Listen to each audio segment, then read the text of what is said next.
सो काम भज लिया सो राम, जितना सुमिरन हो गया हो गया।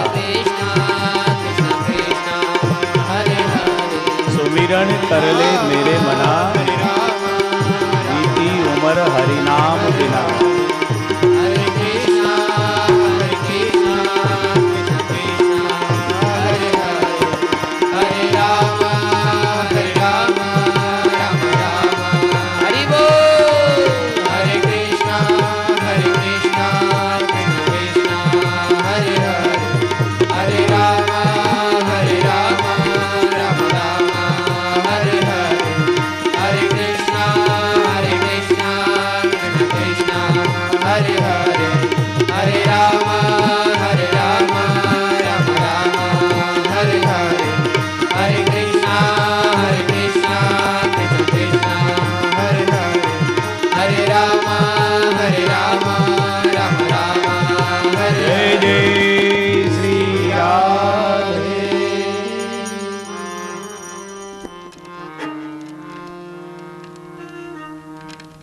ओम ओम ओम।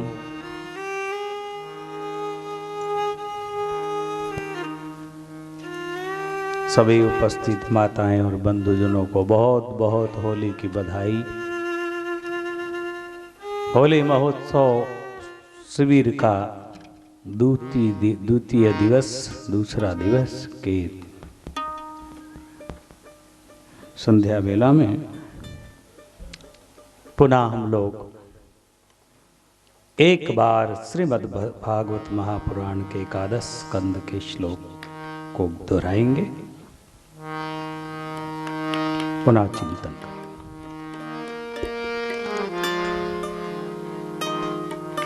न साधयति मां योगो, न साधयति मां योगो, न सांख्य धर्म उद्धव, न सांख्यं धर्म उद्धव, न सांख्य धर्म उद्धव, न सांख्यं धर्म उद्धव, न स्वाध्यायस्तपस्त्यागो, न स्वाध्यायस्तपस्त्यागो, यथा भक्ति ममोर्जितः, यथा भक्तिर्ममोर्जिता, भक्त्याहमेकया ग्राह्य, भक्त्याहमेकया ग्राह्य, श्रद्धयात्मा प्रिय सता, श्रद्धयात्मा प्रिय सता, भक्ति पुनाति मनीष्ठा, भक्ति पुनाति मन्निष्ठा, स्वपाकानपि संभवा, स्वपाकानपि संभवा, धर्मं सत्यदयोपेतो, धर्मं सत्यदयोपेतो, धर्मः सत्यदयोपेतो, धर्मं सत्यदयोपेतो, विद्यावान् तपसान्विता, विद्यावान् तपसान्विता मद्भक्त्यापेतमात्मानं मद्भक्त्यापेतमात्मानं समज्ञान समज्ञ प्रपुनाति समज्ञान समज्ञ प्रपुनाति।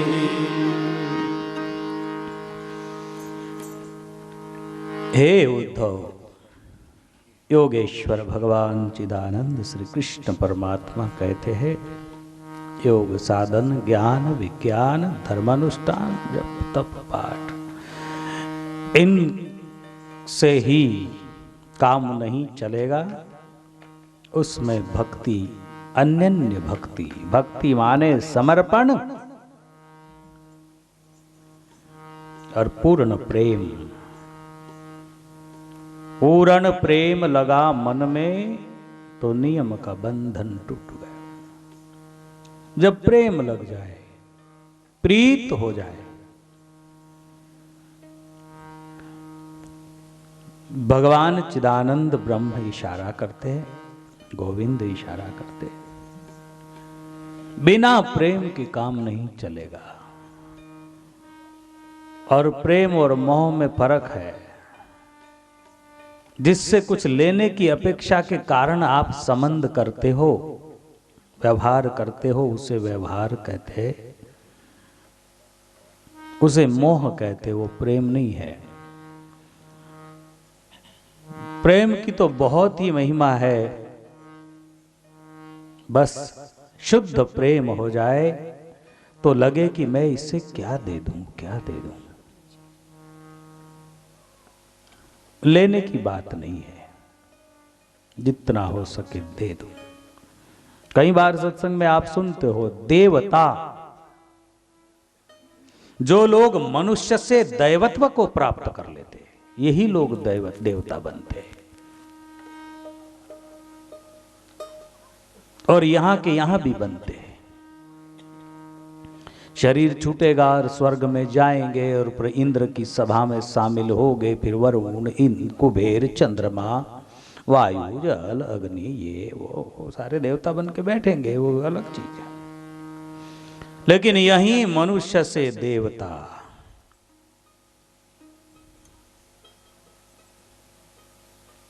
एक दोहा में आता है कि मानव से देवता किया करतन लागी बार। कौन? सतगुरु। सतगुरु मानव से देवता कर देता है।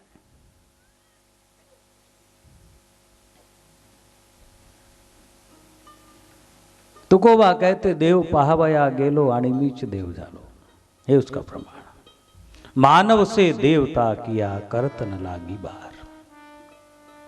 तो जो लोग पुरुषार्थ करके ठीक ठीक जीवन के रहस्यों को समझ के मानवता से दैवत्व को प्राप्त हो जाते, और है इधर शरीर में, इसी स्थूल शरीर में, यही जमीन पर है, धरती पर है, तो देव मानव कहते उसको। वो देव मानव है। कौन सा मानव है? देव मानव।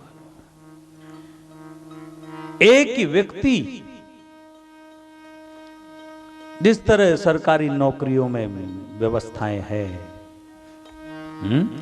प्रमोशन होते होते होते होते उसके ग्रेड बदलते जाती, उसका नाम बदलते जाता। अभी क्या है? सिपाही है। अभी क्या है? तो हेड साहब है, फौजदार है। अभी क्या है?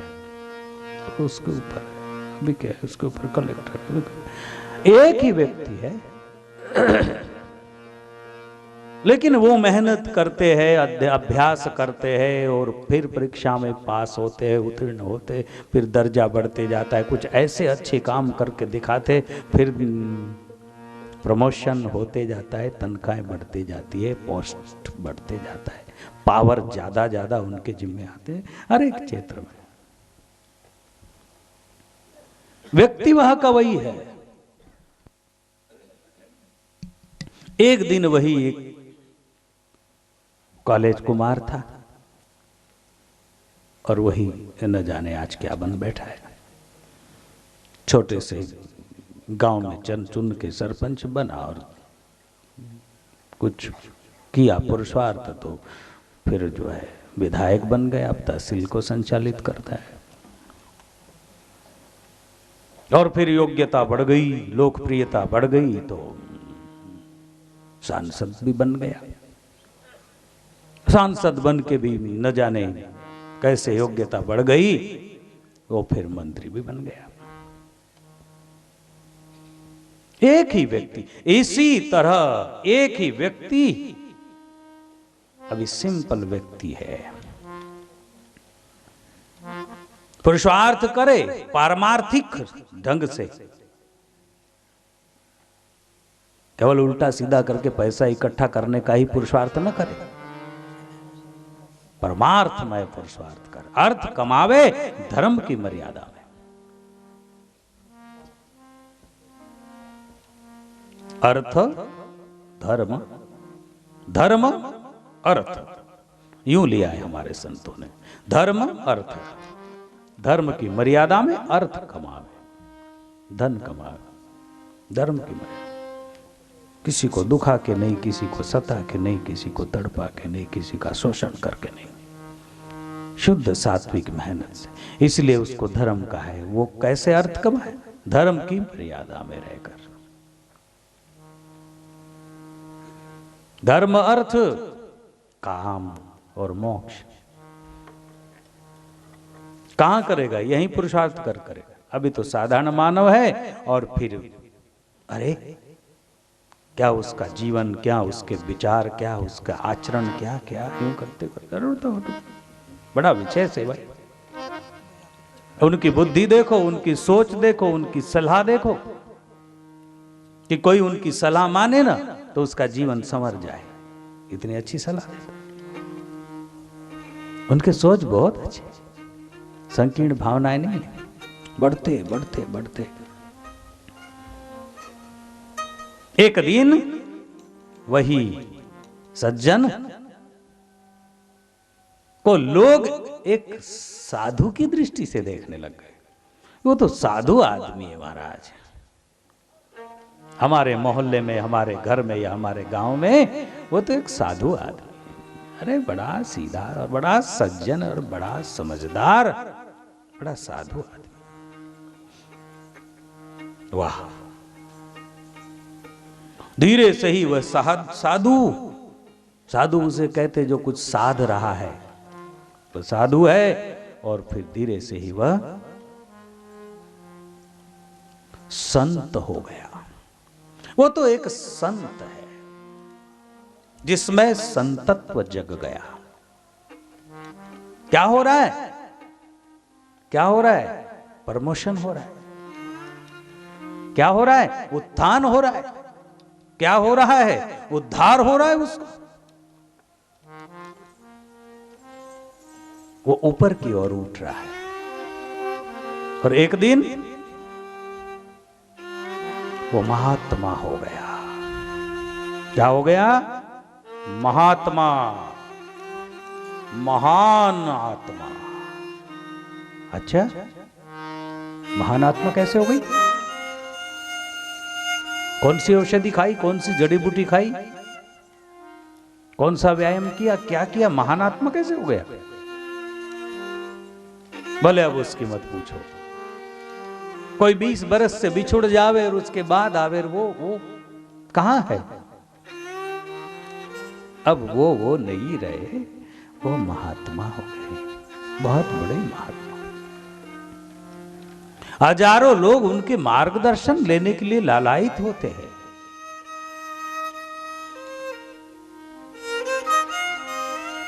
वो ऐसी महान आत्मा है कि दूसरों के लिए कष्ट सहन करे।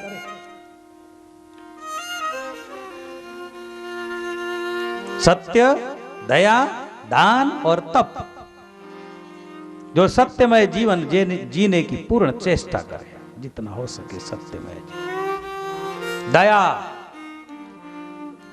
अद्भुत दया का झरना बहता है उसके हृदय से। उसकी दया का तो कहना ही क्या है महाराज। जैसे राजा शिबी, भगवान रामचंद्र जी के पूर्वज हरिश्चंद्र के पहले, राजा शिबी और अयोध्या के राजा रघुवंश के पूर्वज राजा शिबी एक कबूतर को एक पारदी ने बाण मारा और कबूतर को बाण लगा, लेकिन गिरा राजा शिबी के बगीचे में। महाराजा शिबी मौजूद थे। ओहो, किसी ने मार दिया इतने सुंदर और कोमल पक्षी को। उठाकर मंगवाया है, हाथ घुमाया है, उसके अंतरंग के भाव जान रहा है राजा शिबी कि इसे मेरी सहायता चाहिए, ये मेरी शरण में आया है। निश्चय किया है किसी भी कीमत पर, जब तक इसमें प्राण है तब तक मैं तेरी रक्षा करूंगा, घबरा मत। छोटा सा पक्षी कबूतर बैठ गया, शांत लगा है।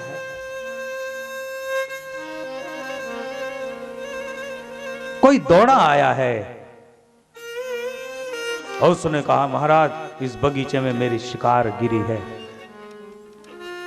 तुम्हारी शिकार? कौन? एक कबूतर।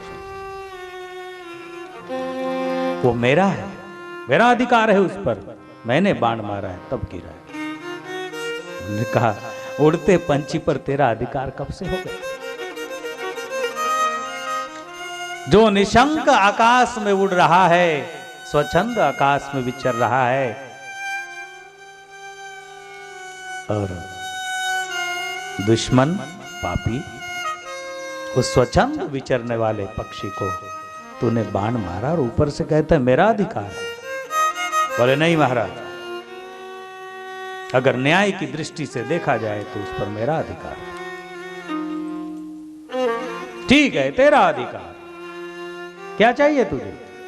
बोले कबूतर चाहिए। महाराजा शिबी ने कहा, वो तो नहीं मिलेगा, लेकिन बहस नहीं करूंगा तुझसे, पर इतना जरूर है, इसके प्राण पर तो तेरा अधिकार नहीं है। इसका जो प्राण है उस पर तो तेरा कुछ अधिकार नहीं है। न मेरा है न तेरा है, वो तो उड़ जाएगा।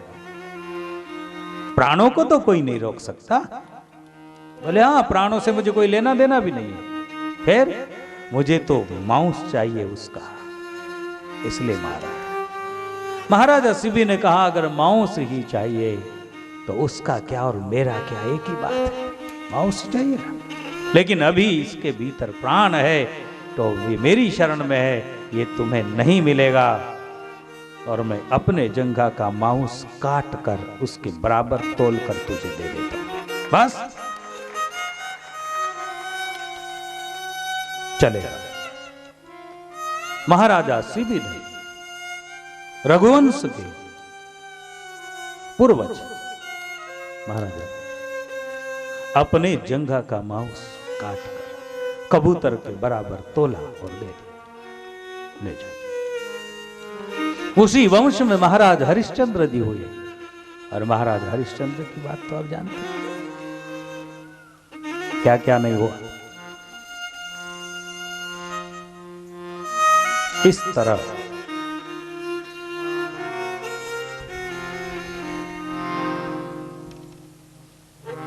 बात कर रहे थे हम, कौन सा प्रसंग? महात्मा। बहुत सुंदर।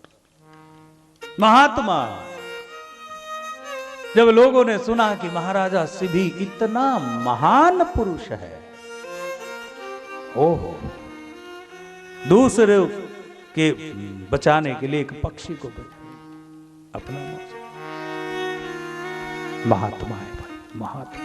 महात्मा वही व्यक्ति देव मानव महात्मा हो गया, देवता हो गया, संत हो गया, साधु हो गया, महात्मा हो गया। और ऐसी महात्मा होके परमात्मा से ऐसी समरसता प्राप्त कर ली, ऐसी समरसता प्राप्त कर ली उस परम पुरुष दिव्यम परमात्मा के साथ, अब तो लोगों को निर्णय लेना मुश्किल हो गया कि उसे महात्मा कहे या परमात्मा कहे।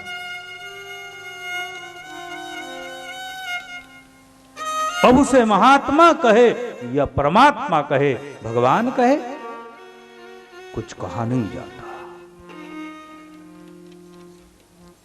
कभी कभी तो इतना उनके जीवन में कुछ विशेष जो साधारण मानव से हटकर ऐसा कार्य और ऐसा कुछ दिखाई दे तो व्यक्ति मुड़ाप हो जाए कि मुझे तो नहीं लगता कि ये कोई महात्मा हो, ये तो भगवान है।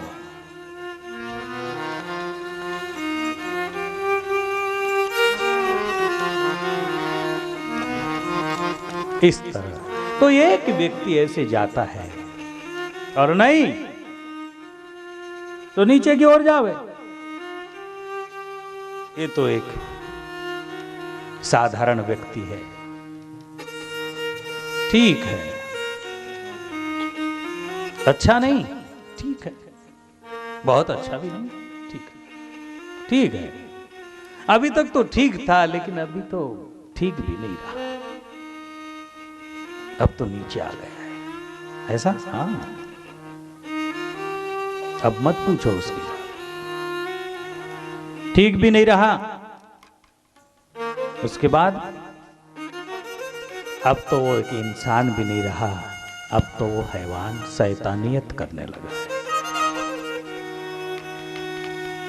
उसकी वृत्ति बहुत दुष्ट हो चुकी है। वो तो ऐसे ऐसे कार्य, ऐसे उसके गलत सोच है, पूछो मत आप। यूं करते करते क्या हो गया? नरकगामी हो गया, नरकगामी हो गया। वो नरक में रहने लगा। और नरक में रहना माने उन क्षुद्र विचारों में जीना, माने नरक में जीना। ऐसे क्षुद्र विचारों में जीना माने नरक में जीना। यहीं जीते जी नरक में जीना। जिन विचारों से उसका आत्मा निरंतर तड़पता रहे, जलता रहे, उसका ही फिर वो दुनिया वालों को क्या देगा? वही देगा। अंतरिचे स्वभावे वाहे बाहेरी, भीतर जो है वो बाहर निकलेगा। आप भोजन में प्याज खाकर आओ, पड़ोसी कहेगा कि प्याज खाया क्या आपने? हाँ, थोड़ा सा खा लिया था, बदबू आ रही मुंह से।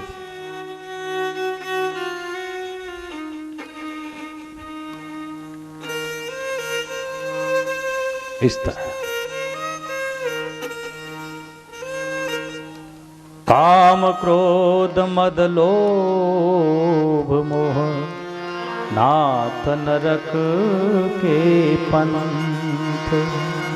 कई लोगों का ऐसा लगता है, बहुत अच्छा बात याद आई, कई लोगों का ऐसा लगता है कि अभी तो हम बहुत अच्छे जी रहे, किसने देखा उधर नरक में जाएंगे, स्वर्ग में जाएंगे या जन्म लेंगे, एक है, ये तो सब कल्पना, इधर ही सब कुछ। तो हम भी इधर की बात बता रहे, चलो उधर नहीं मानते आप तो मत मानो, इधर की ही बात बता रहे शास्त्र और संत कि यहीं के यहीं हम वैसा व्यक्ति चाहे तो नरक में जिए चाहे स्वर्ग में जिए। और इतना तो सबको मालूम है कि स्वर्ग ऊपर है, नरक नीचे है। ये तो मानते ही, मानते कि नहीं? कि स्वर्ग नीचे मानते, नरक ऊपर मानते? नहीं, बोलते कि स्वर्ग ऊपर। वह सिद्ध आत्माएं स्वर्ग की वासी है, वो परमात्मा स्वर्गवासी, लोकांतर का वासी। ये तो नीच आदमी है, नरक में रहता है। हमारे शरीर में 7 केंद्र है, 7 केंद्र।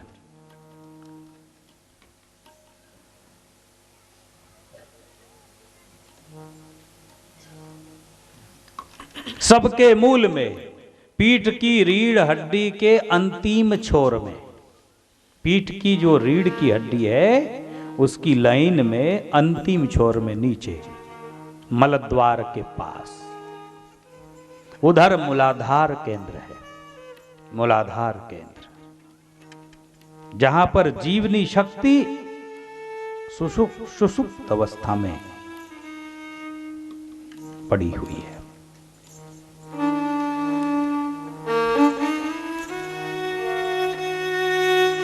कुछ मात्रा में ही जीविका का संचालन करती है। वो अगर पूरी तरह जागृत हो जाए तो देवता, ये मनुष्य मानव से देवता, देवता से महात्मा, परमात्मा की ओर तुल्य हो जाए। मूलाधार केंद्र ठीक उससे कुछ ऊपर, नाभि और उसके बीच में स्वाधिष्ठान केंद्र,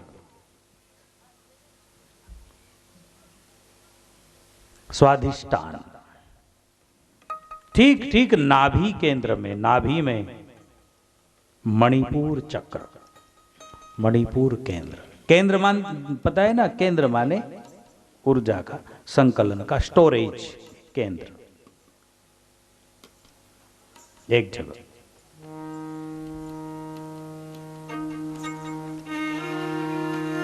नाभि के ऊपर फसलियों के शुरुआत के सेंटर में, हृदय के पास मध्य में अनहद चक्र, अनहद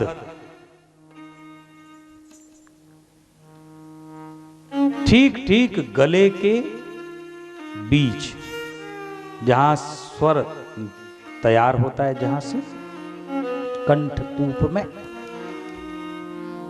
विशुद्ध केंद्र, विशुद्ध चक्र, ठीक ठीक दोनों नेत्रों के बीच में जहां आप तिलक लगाते हो, वहां पर अज्ञा चक्र। कौन सा चक्र?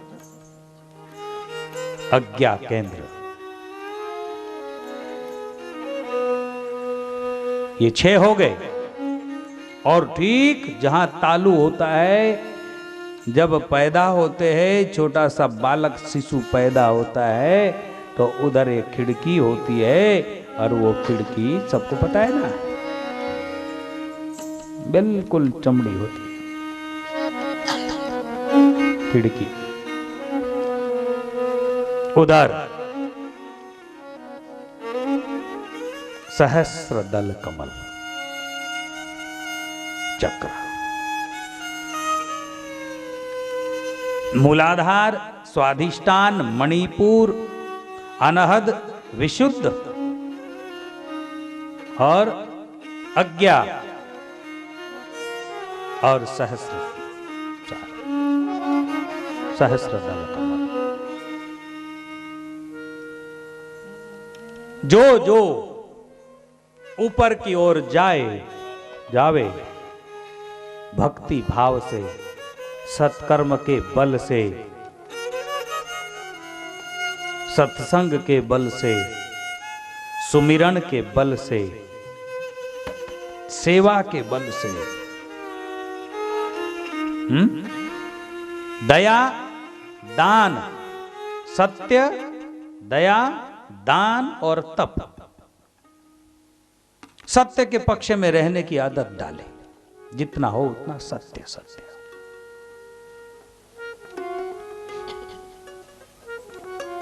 दया, दया से हृदय उदार होता है। जो लोग जितने दयालु हैं उतने उदार होते। करो जो बने मदद करो, ये भी मदद है, जो हो जाए जो हो जाए, जो उदार होते हैं। और जो कंजूस होते हैं वो दिनों दिन कंजूस होते जाते हैं। जवान इससे कंजूसी शुरू की है तो बूढ़ा हो गया, बुढ़ापे में इतना कंजूस हो गया कि परिवार वालों को भी कुछ खाने नहीं देता और दिखाता नहीं। इतना कुछ हो गया, समझ के बाहर हो गया, क्या पागल हो गया। क्योंकि उसने दान करना अगर सीख जाता तो उसका हृदय उदार हो जाता, और उदार हृदय में क्या बात है, फिर मजा आता उसको अपनी मेहनत से जो कमाया और उदारता से जो लुटाया, क्या बात है। और वाइन पीने में, शराब पीने में, उल्टे सीधे काम में लुटाने की बात नहीं कह रहे। दान का मतलब है जहां आवश्यकता है उधर सहायता करे। बापूजी हमारे पास तो कोई धन नहीं है, मन तो है, धन नहीं है। भले ही धन न हो, ज्ञान है तो बांटो पड़ोसी को। पद है, उस पद के बल पर कुछ किसी की सहायता करो।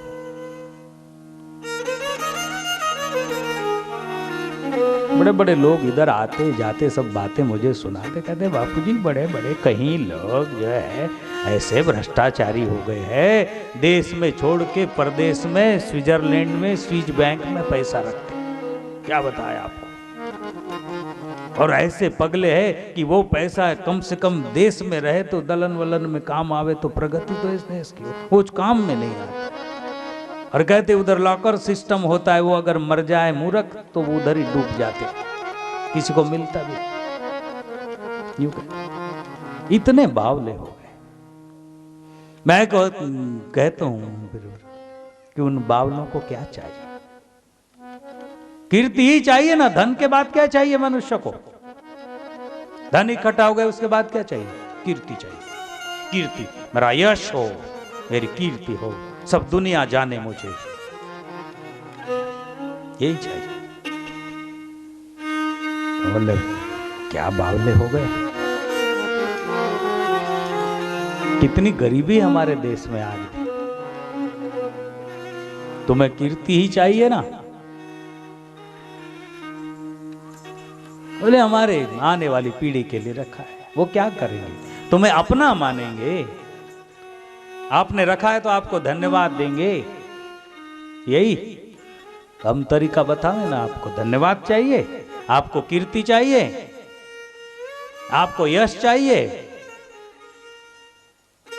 तो अकारण में 10 करोड़ रुपए उधर रखे हैं।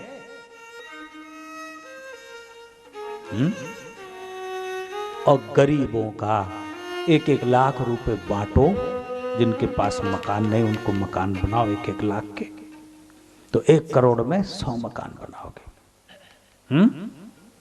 10 करोड़ में 1000 मकान बनाओगे, और 1000 मकान गरीबों को बना दो।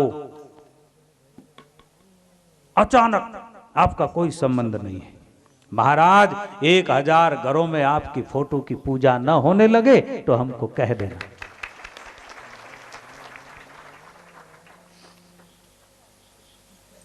अमुक सेठ जी ने हमारी मदद की, हमें ये कमरा उन्होंने बनाया, उनको बहुत बहुत धन्य, भगवान उनको स्वर्ग में कोई आशीर्वाद देवे, कोई कुछ करे, कोई कुछ करे।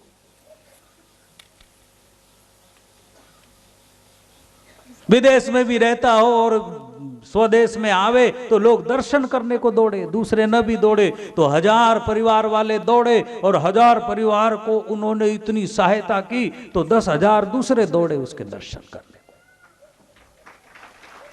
कि वह आदमी कैसा हो, बिना किसी रिश्ते नाते, बिना किसी समाज, बिना किसी इसके, केवल जो बेसहारे हैं उनको सहारा दिया।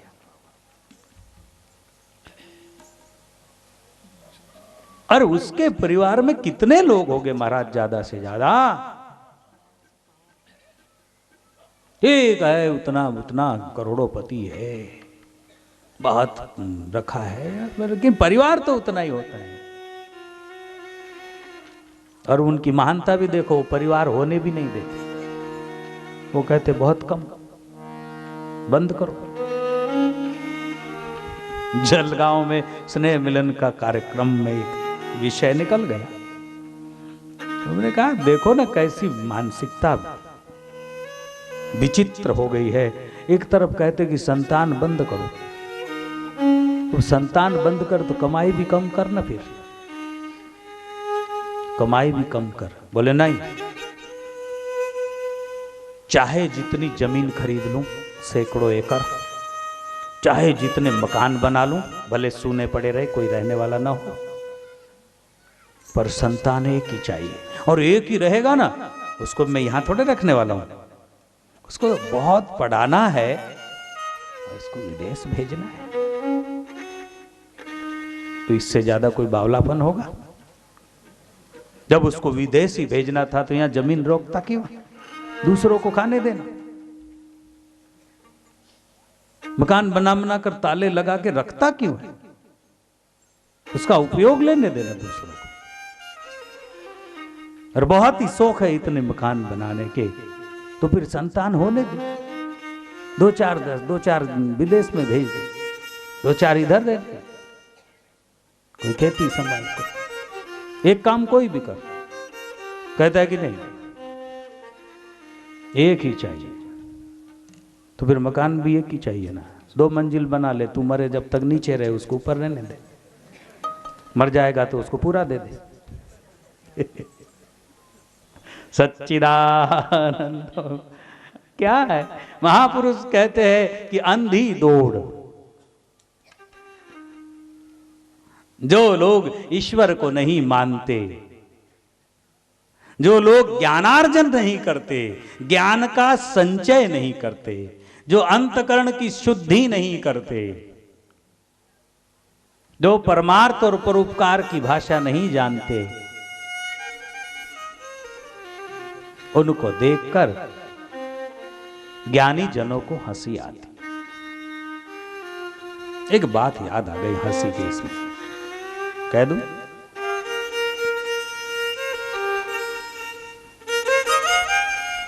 देखता आवे हंसी। कबीर साहब ने कहा, मैं नहीं बोल रहा हूं, मैं महापुरुषों की बात करता हूं, अपने से कहां से करूं, मुझे अच्छी लगी।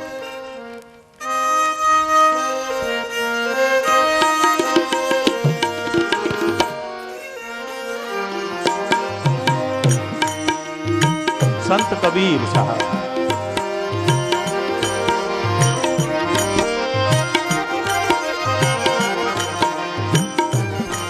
मोहे देखत आवे हासी, मोहे देखत आवे हासी, पानी में मीन प्यासी हो राम, पानी में मीन प्यासी हो राम, पानी में मीन प्यासी। मोहे देखत आवे हासी, मोहे देखत आवे हासी,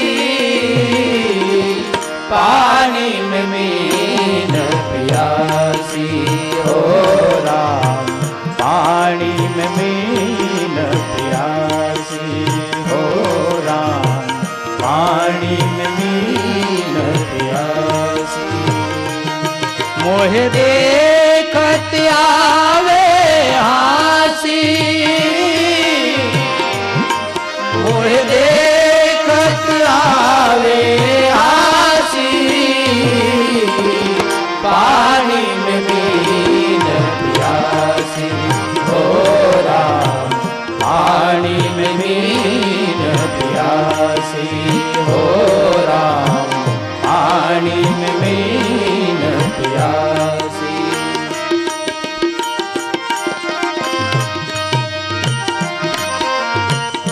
आत्म ज्ञान बिना सब भटके, आत्म ज्ञान बिना सब भटके, कोई मथुरा कोई काशी हो, आत्म ज्ञान बिना नर भटके, कोई मथुरा कोई काशी हो,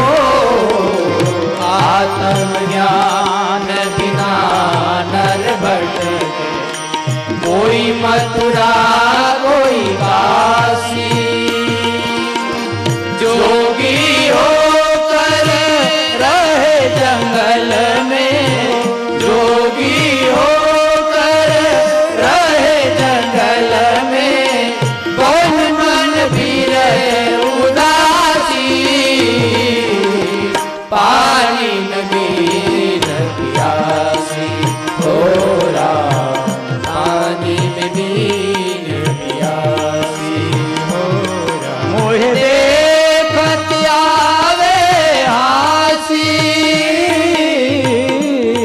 मोहे देखत आवे हासी,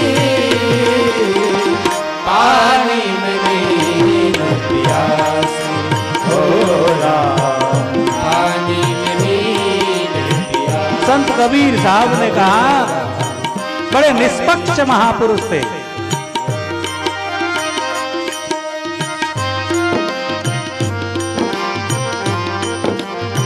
इस्लाम जमात के दो मियां बीबी नीमा और नीरू नाम के, जिनको संत कबीर साहब बनारस में एक तालाब के किनारे मिले, काशी में। उनको कोई संतान नहीं थी। परमात्मा ने संतान भेजी, मालिक ने हमको एक संतान उठाकर घर ले आए। बड़े सज्जन थे, बड़े गरीब थे, लेकिन ये तो महान आत्मा थे। धीरे धीरे पालन पोषण की, एक दिन वो बड़े संत बने।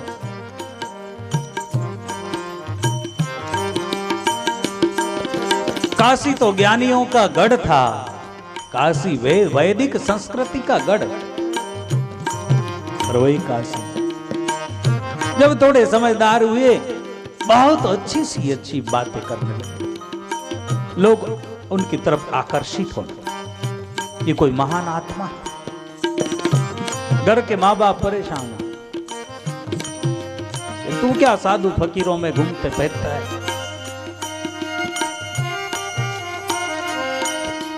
लेकिन वो छंद लगा है कबीर, उसका नाम कबीर रखा, छंद लगा। कभी कभी लोग ताने देते, कभी कभी मठों में जाते तो कुछ ऐसे लोग, नहीं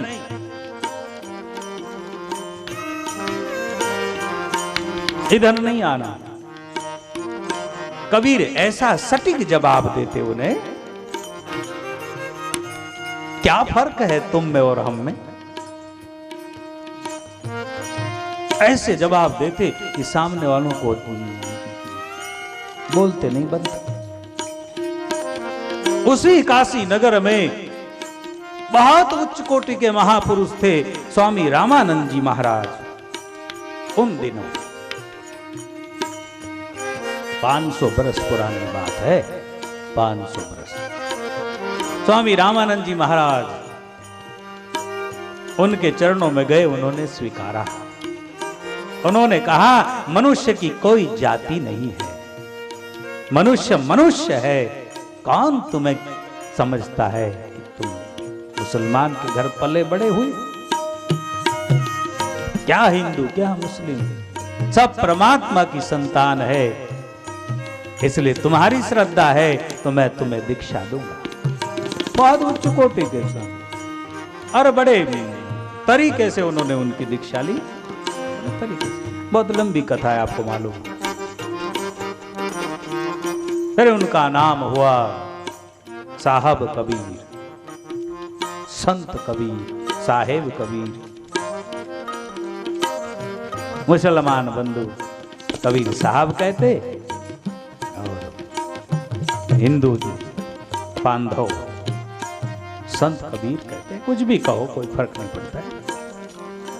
इतना निष्पक्ष बोलते थे कि जब वो थे तो सभी धर्म के लोग उनका बहुत विरोध करते, क्योंकि वो बोले वैसे।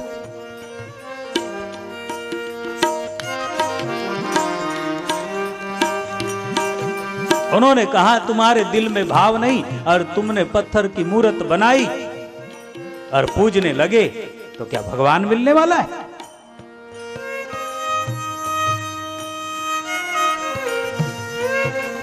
अरे उससे तो चक्की ठीक जो आटा पीस कर देगी तुमको। उन्होंने कहा तुम्हारे दिल में वो सच्चाई नहीं है, वो लगन नहीं, वो समर्पण प्यार नहीं है, वो ईमान नहीं है, और तुम मस्जिद में पुकारो तो क्या वो सुन लेगा? नहीं। तो मुसलमान बंधु भी विरोध करते और हिंदू के लोग भी विरोध करते। आप मूर्ति पूजन की भी मनाही करते हो।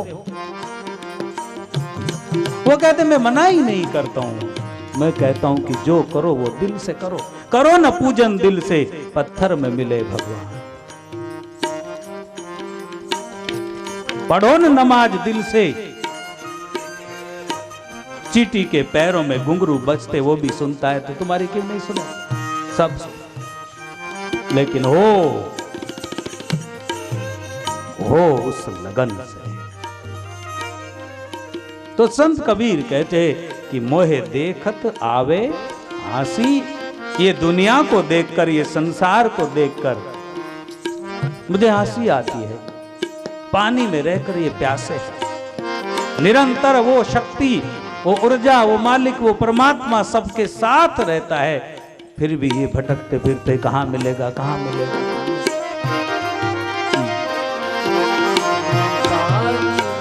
आत्म ज्ञान बिना सब भटके, कोई मथुरा कोई काशी।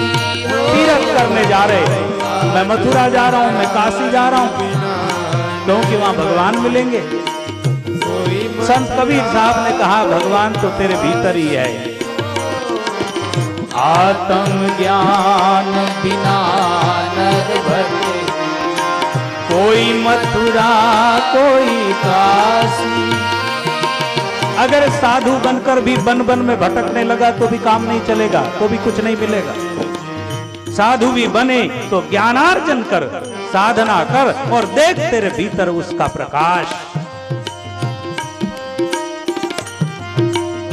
आत्म ज्ञान बिना सर भटके, कोई मथुरा कोई काशी। योगी होकर रहे जंगल में, योगी होकर रहे जंगल में, तो न मिला अविनाशी। पानी में मीन प्यासी, पानी में मीन प्यासी। मोहे देखत आवे आसी, पानी में मीन प्यासी। पानी में मीन प्यासी, पानी में मीन प्यासी। कस्तूरी मृगना भी बसत है, कस्तूरी मृगना भी बसत है। खोजत है बन घासी, हो कस्तूरी मृगना भी बसत है। खोजत है बन घासी। मृग के नाभि में कस्तूरी होती है, जो कस्तूरी मृग होता है, केसरी मृग भी कहते लोग। अपने छोटे मोटे जंगलों में नहीं होता है, कुछ विशिष्ट जंगलों में होता है कस्तूरी मृग, केसरी मृग, जिसके नाभि में एक गांठ होती है और उसके भीतर कस्तूरी और बहुत सुगंधित होती है, बहुत खुशबू होती है। वह कस्तूरी मृग के नाभि में है। जब मृग घास चरने लगता है तो उसको खुशबू आती, सुगंध आती। वो सुगंध आती है तो मृग को भ्रम होता है कि शायद ये सुगंधित घास कौन सा है, उसको खाना चाहिए। भ्रमित होता है घास खाता है, लेकिन सुगंधित कौन सा है? वह घास खाना चाहिए। संत कबीर साहब कहते कि सुगंधित घास नहीं है बावले, सुगंध तेरे भीतर तेरी नाभि से आ रही। घास थोड़े सुगंध, तुझे जो सुगंध आ रही, ठीक है कोई घास सुगंधित होगा, लेकिन तुझे जो सुगंध आ रही वो तेरे अपने नाभि से।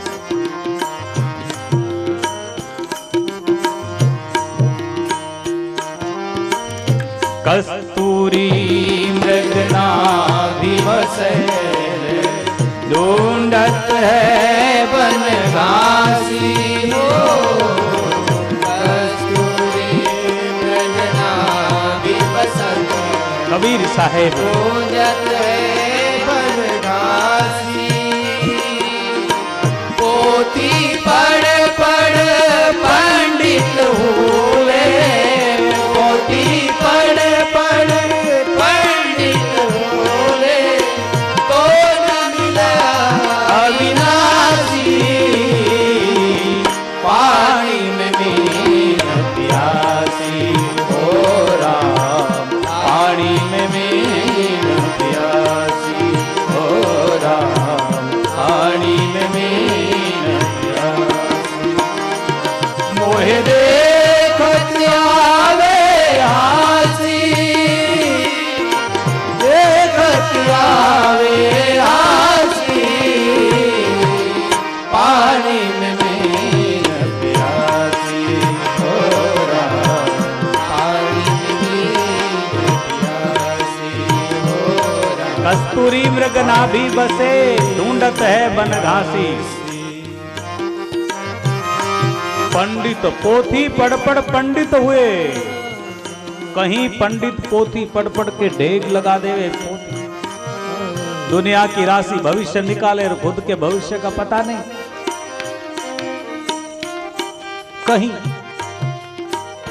दुनिया का भविष्य, आओ तुम्हारा भविष्य निकालो। भविष्य का मतलब आगे क्या क्या होने वाला है वो दिखाऊं, लेकिन धीरे से कान में पूछो कि आपका क्या क्या होने वाला है, देख लिया है?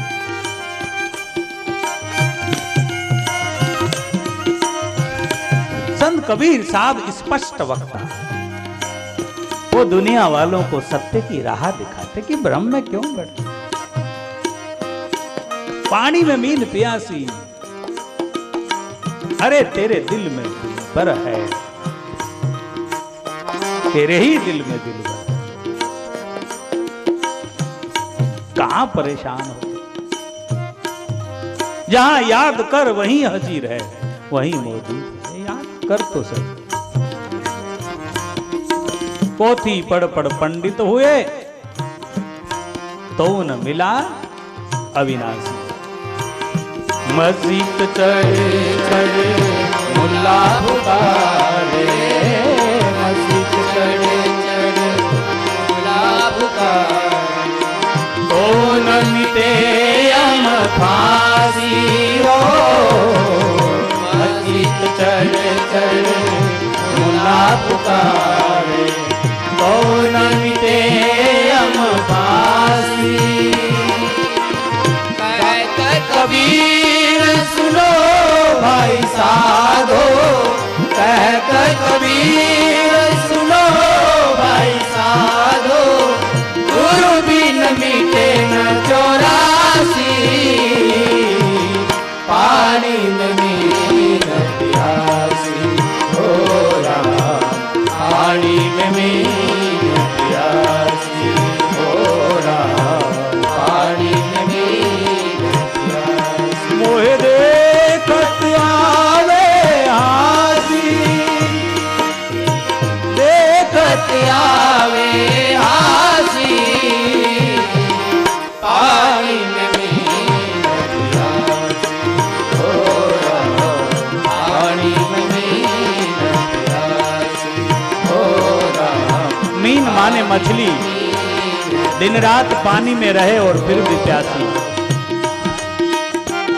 हमारी हालत, अज्ञानियों की हालत इस तरह की है, जो ज्ञानार्जन नहीं करते, नित्य निरंतर देव आहे तुझा तुझपासी, परी तू जागा चुकलासी. देव तुझा तुझपासी, जागा चुकलासी. हा? शोधशी मानवा रावळी मंदिरी. नांदतो देव हा आपल्या अंतरी. हाँ, क्या सुंदर, बहुत अच्छे. शोधशी मानवा रावळी मंदिरी, नांदतो देव हा आपुल्या अंतरी. शोधशी मानवा रावळी मंदिरी, नांदतो देव हा आपल्या अंतरी.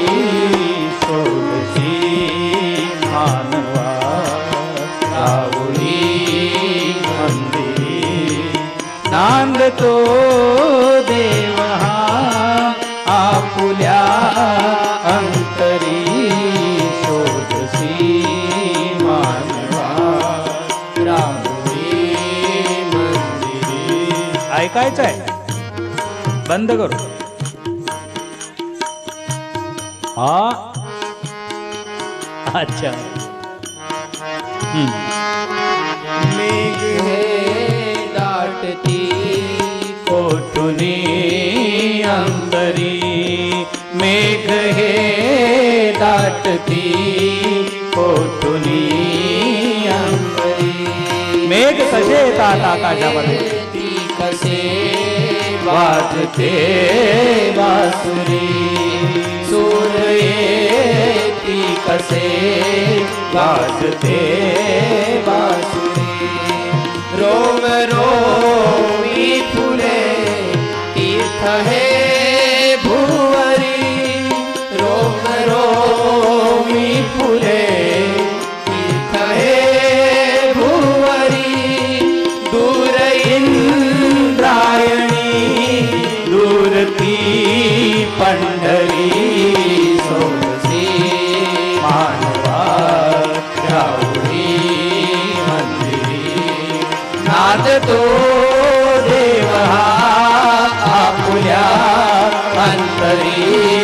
शोधशी मानवा रावळी मंदिरी. नांदतो आहा.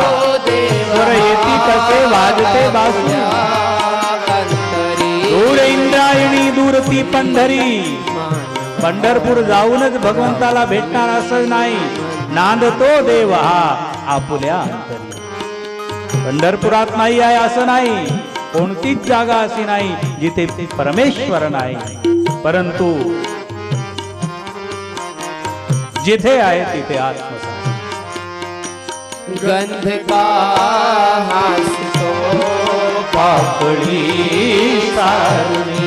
आहा, सुगंध, गंध का पुष्प से सुगंध बिखरता है, हंसता है. सारुणी. गंध का हंसतो पाखड़ी